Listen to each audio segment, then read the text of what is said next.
Well, I drove down to Seattle from work, needed to pick up something. Fortunately, there was a UPS driver parked in the only spot that my bus can fit in, so I ended up driving over to a park nearby, just waiting for the UPS guy to leave. It was lunchtime anyway, so I decided to stop and eat lunch. And now that I'm here parked, I go to try and leave again, and the engine will turn over, it'll start for about 5 seconds, and then just shut off again. I can't keep the thing running. I don't know exactly what I'm going to do here. We'll see if I can find maybe a mobile mechanic or something to come out and take a look at it. Could just be the camshaft position sensor or the crank position sensor or whatever it is. It's known to go out on these and cause similar issues, so it's the most likely candidate, but who knows? It hasn't done this one before, and there's nothing obvious that's wrong, so I guess I need to start looking for a mechanic. So as you can hear, I got the engine running again. Took a significant amount of throttle, so basically I just gave it a bunch of fuel so it revved up immediately when it started, and now it's idling. So I was looking into what the possible problems could be. Could have potentially been a crank position sensor. I don't think that's what it is. I'm pretty sure that's new or relatively new on the bus, maybe like a year old, something like that. Some of the other things that it could potentially be are apparently you can have leaky O-rings on the inside of the injectors, and so it's not actually losing any oil, it's not leaking any, it's not burning any oil or anything, but apparently what can happen is some of those O-rings can go bad, and some of that higher pressure oil that fires the injectors will leak back down into the engine, and so it'll only do this probably when the engine is warmed up, and I suspect that's probably what's going on. It's some sort of issue related to that. Because when I started it up and gave it a lot of fuel, obviously that's going to get the oil pressure up really fast, and even then it was still cutting out periodically until things got going for a couple seconds, and so that's probably just because the oil pressure was building.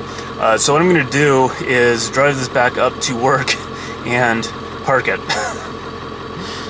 That way, if I get broken down, I'm going to be at work, and that's a good place to be stalled, not at this park right here. And from there, that gives me enough time that I can figure out what to do next. I have enough groceries for the next week. Would have been nice to empty out the toilet, but I think I can keep that going for a little while at least. Might have to go find alternative toilets in the area around work, but I think I have some leads on those. And then from there, I'll contact a shop and see if we can't schedule a time to get this bus repaired. I was actually coming down to Seattle to pick up my mail, which is the entire reason why I'm here, but I don't really want to turn the engine off now that it's running. Like I said, it could be the oil. The other thing it could be is there could be air in the fuel lines. Why there would be air in the fuel lines, I have absolutely no idea. There shouldn't be. That's all relatively new, and I haven't had any issues so far, so I don't know why that would suddenly be an issue. Like 3 months after I get most of my fuel system replaced, it doesn't make any sense. So I suspect it's some sort of oil issue to the high pressure pump. But whatever the case, I'm gonna head back to work. Okay, so I drove the bus back to work. It didn't have any problems driving back, and it doesn't seem to have any problems driving at all. But I'm gonna try to restart it here now that I have the engine shut off and I'm at work, and I don't care if I get stranded here, and we'll see if that problem's repeatable. I'm guessing it could go either way. I've had a problem every once in a while. It's really rare, but it's the same kind of thing where I'll do a hot start. The engine will run for, at least in the past, it's run for several minutes, and then it'll just randomly turn off. And then I go to restart it, and it works fine again. So what happened today was way worse than that. So we'll see exactly what it does if I try to restart it right now.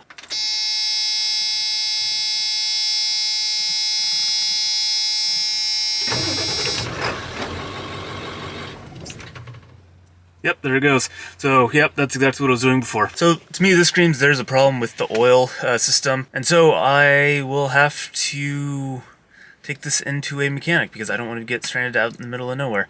If it is a problem with the oil system, one thing that can happen is, depending on what's exactly leaking, the leaks can get bad enough that even with the engine running at normal speed, there won't be enough pressure to fire the injectors, so the engine will just turn off just like it did right now. But that can happen while you're actually like driving down the road. I'm not going to let it get that bad, of course. So what I think I'm going to do is look up my mechanic. I need to look up rental cars as well to see exactly how I can make this work, and we'll go from there. Fortunately, I have an emergency fund, which is exactly for this sort of thing. Although this bus does seem to break every 3 months, almost like clockwork, which is kind of interesting. But that's okay.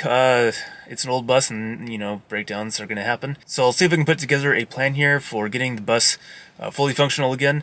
Hopefully I caught this early enough that there isn't really anything too bad going on. I suspect it's probably not too bad, but getting to whatever is causing the problems could be an issue, and accessing parts on the bus can be a little bit difficult. So that's the only thing that could get really expensive. I also haven't looked at rental car prices lately, so we'll see what those are at. Okay, so I called up my mechanic. They just want me to bring it in, of course. I get the feeling they think it's probably the same thing that I think it is. It's kind of the problem with van life, you know. I can usually diagnose the problems. I can figure out more or less what's going on, but the fact is I can't do anything about it usually. It's just the engines are complicated and I start taking things apart and I'm like, where am I going to do that if I get stuck? So usually I know what's kind of gone wrong in the bus. Usually at least I have a pretty good idea where to look. Unfortunately, there's really almost never anything I can do about it. I have tools. I could start pulling things apart, but then, you know, I'm even more stranded than I was before, and I can't go get parts because I'm in the bus that's broken. So, you know, it's just kind of one of those things. So that's probably the biggest thing that I don't like about van life. It's just not being able to fix things yourself very easily. I suppose if I had a really old diesel engine, of course parts are harder to come by, but there's fewer of them, and they can be more reliable, although they're older, so there's that problem. But anyways, that's probably the biggest thing I don't like about van life, that and the amount of fuel you use. And it's one of the reasons why eventually someday I'd like to get back into sailing again. I've restored sailboats before, and I used to sail a lot of my friend's sailboat that had an electric motor, and we never had any issues with that motor ever. It just ran, you turn it on, and it works. The sailboat that I restored that had a gas engine, that engine just took up almost all my time of the restoration, just getting that thing running. Once it was running, then you have to constantly maintain the thing, and even then, things would just randomly go wrong on it, and oftentimes, you know, while you're trying to go into a marina, it would just randomly turn off. And you have to figure out what's going on, and then fix it, and then go back in. At least with the sailboat, you know, I had, the engines are simple enough, especially the older engines, yeah, that I could just have a bunch of spare parts laying around and fix them. But the electric motor is just so much better. It's just the way to go, really. There are certain circumstances where, of course, electric motors don't work well, but that's actually pretty rare in the sailing world. There's only really certain times where that electric motor has problems. Because I'm off on sailboats again, and it would be really cool to have an electric van and do a conversion on that, but between the charging infrastructure not really being there, especially in the areas that I like to go to, and the fact that I would have to get a new van basically, and it would be super expensive, or I suppose you could convert like this bus to electric, but I don't have anywhere near the budget to do that. A much more expensive conversion than on a sailboat. But I'm just kind of stuck with the way it is. But the good news is at least I have a good strategy. I was kind of expecting things to go wrong with the bus, so I had this emergency fund.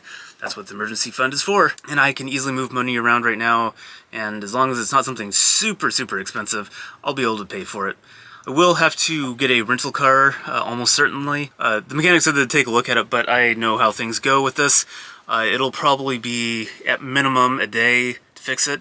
More likely, it'll be longer, more like a week or something. And that is assuming that they can find the parts, which is always an issue. It seems like parts availability for this engine has been pretty good again. I haven't heard of as many problems lately, so hopefully that'll be okay, and they can just get whatever part they need and just fix it, and it won't be a problem. I strongly suspect that the engine will require some dismantling to get to the problems.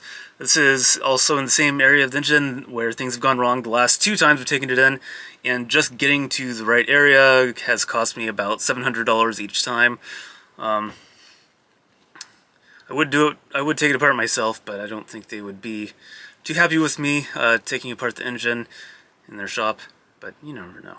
Also, I got a raise. I know last video I was talking about changing jobs, or maybe cutting back my hours or something, but I actually did get a significant raise.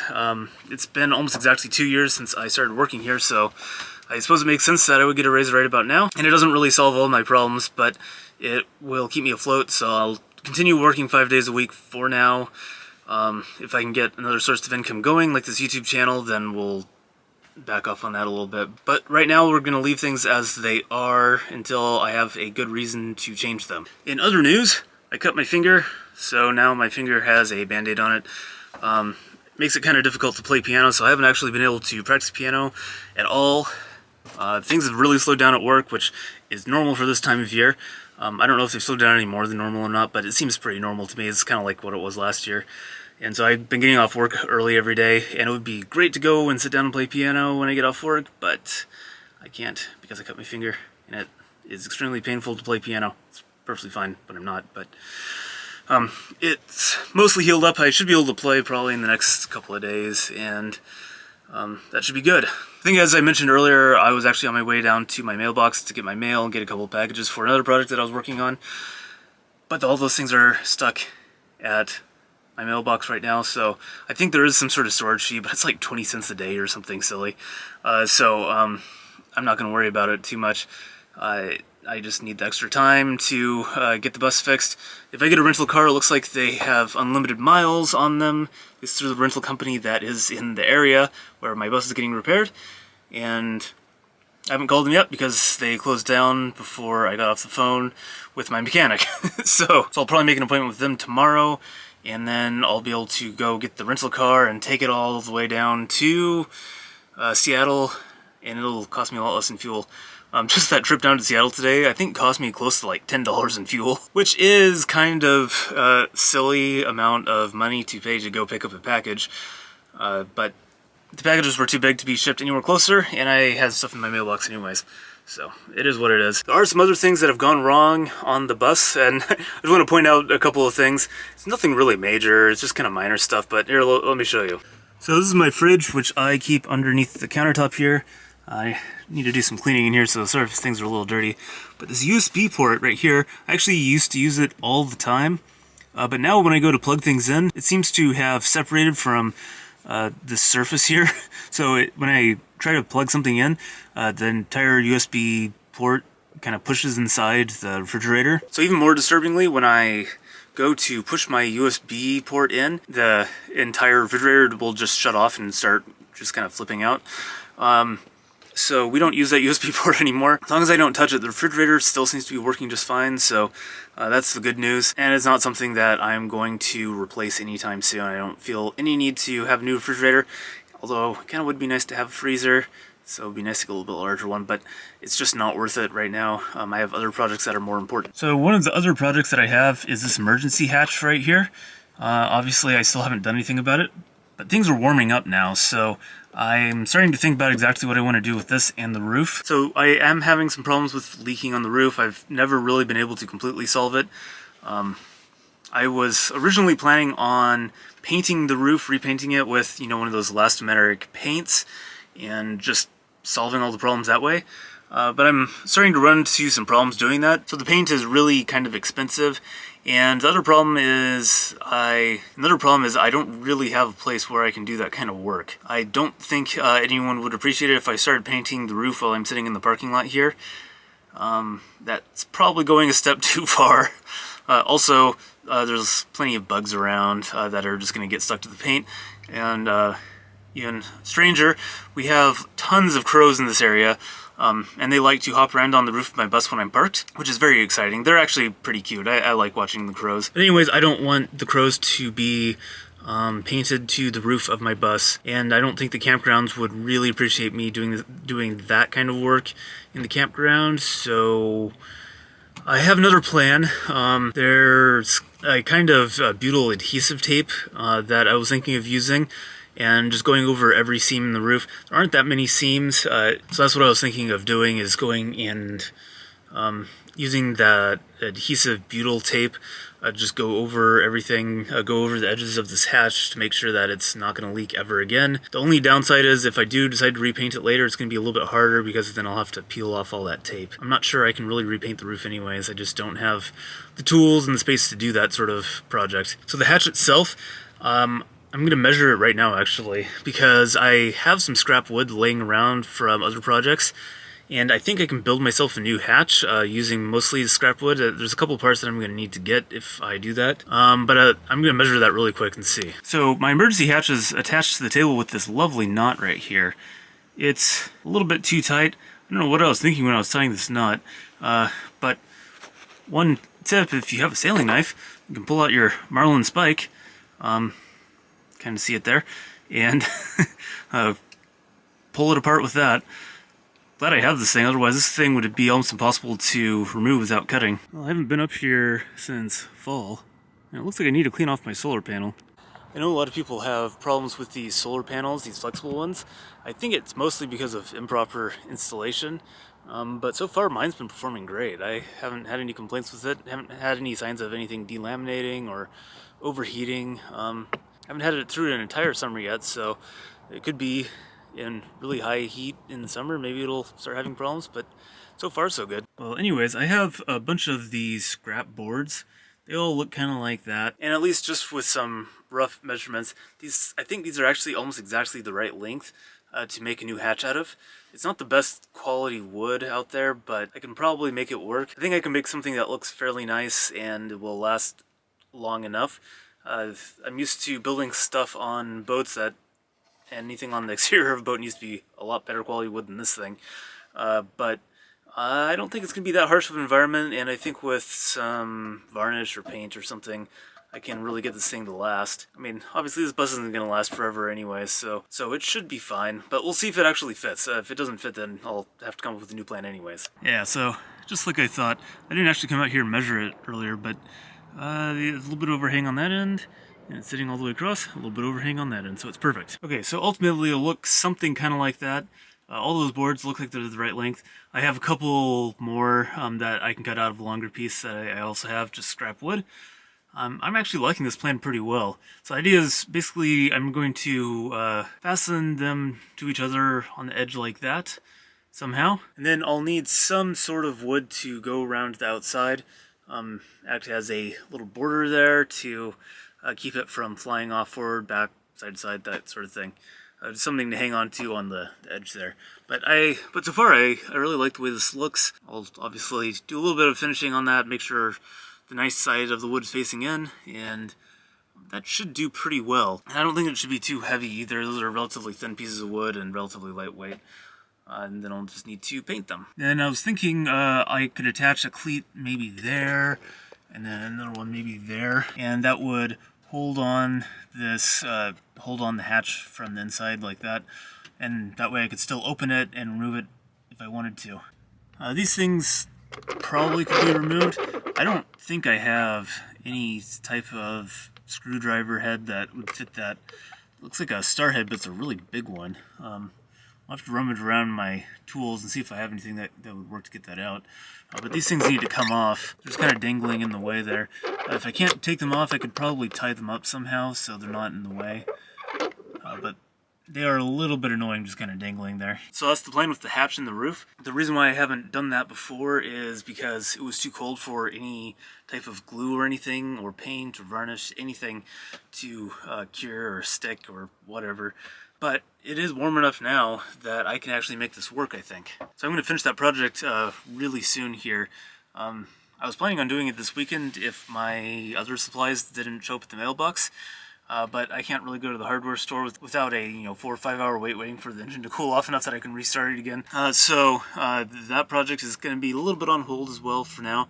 But all the parts are there. I just have to make a couple of cuts and get I think it's just going to be a 1x2 to go around the edge of the hatch, and then that hatch will be done. Get some paint or varnish or whatever and varnish it up, make it look all pretty. And then I'll have a working hatch again. I'll have to come up with a way to get get these solar panel cables through the hatch as well. I have some ideas of how to do it without one of those expensive gland things that you can run the wires through. I don't think these are easily removable anyways, so I don't really want to use those glands anyways, but I have a pretty good idea of how I can run these wires through the hatch without causing any problems. Once the bus is running properly again, I can finish that up. It just won't take long at all. Okay, so I have these cleats here. My camera will focus on them, and so what I'm thinking is I'll just put them like right there.